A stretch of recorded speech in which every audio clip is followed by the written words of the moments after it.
Opening arguments here. Like, not that we're quite barristers and solicitors and attorneys here, but, opening argument. What's the main thing that stood out today so far from opening day as a lot of these games kicked off 3:07 Eastern? See what for you. We'll go hitter and a pitcher. Who made the biggest statement opening day? Hitter first. For the hitter, I was excited to see the Pasquatch back out there. I think about the Royals last season and him not being in the lineup in September of last year and how much it did impact that team.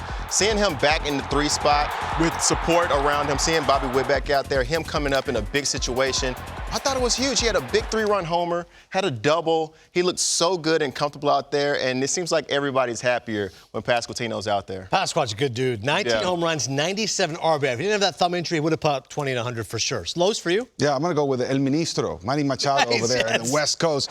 Beautiful weather, as always, and he came through with really good at-bats. Takes his walk, and I just feel that if he goes, the team goes.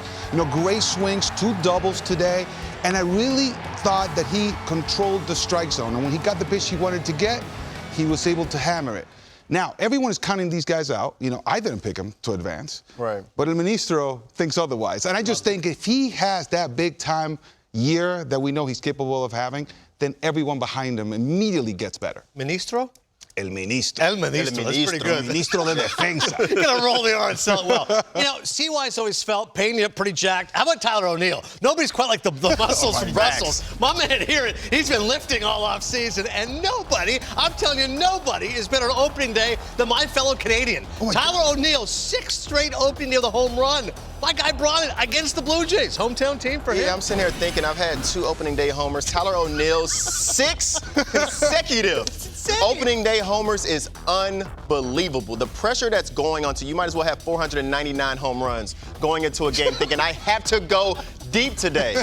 And he finds a way to make it happen. It's so impressive what he's able to do. We cannot let's point out the fact that his dad is absolutely jacked. You saw the gentleman there celebrating the placata. Good point. That was his dad. Yeah. And he was absolutely stoked, bro. Did you see that? I did. You missed it. No, I didn't miss it. I'll play it for you again. He needs to have one of those shirts. Do you even lift, bro? That's Tyler. He is. Man. All right, biggest statement opening day. That's for the hitters. Pitchers, see who you got. So for me, this pitcher makes my list because I think this team is taking a jump to being the team that you have to beat going in to all of a sudden.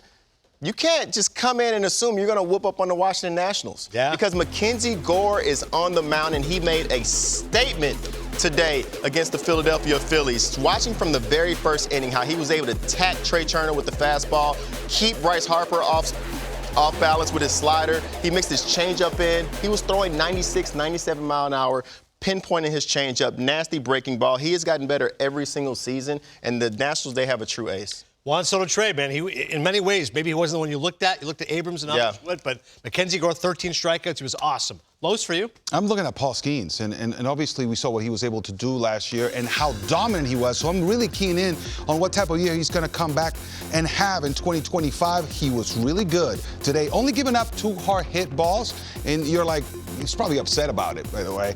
But 3 hits, 2 walks, 7 strikeouts. And, the 2 earned runs, you know how competitive he is. He's not happy about his start. He was not able to come out with the win. But I just think sky's the limit, and that is such an understatement with him. And I'm really excited to see what's coming in 2025. What I was looking for with Paul Skeens, I was curious. We covered him in spring training, and he was trying to play with the 2-seamer, trying to play with the cutter.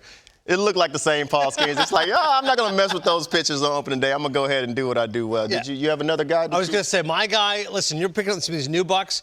Return of the King, Sandy Alcantara. There was a time this guy was the best pitcher in baseball. Okay, I've been out. Don't forget about me. Absolutely dominant today. This was as good a pitching matchup as you're going to see. And Alcantara, again, like CY said, maybe not much is expected. The Marlins and Nationals, I got that. But every 5th day, you got to deal with Sandy. Lowe's, this guy is filthy when he's on his game. He lights out. And again, now that he's healthy and you see how the ball is exploding out of his hand, you wonder, look, how is it going to look? Well, even in spring training, as soon as he came back, he was throwing 100 miles per hour.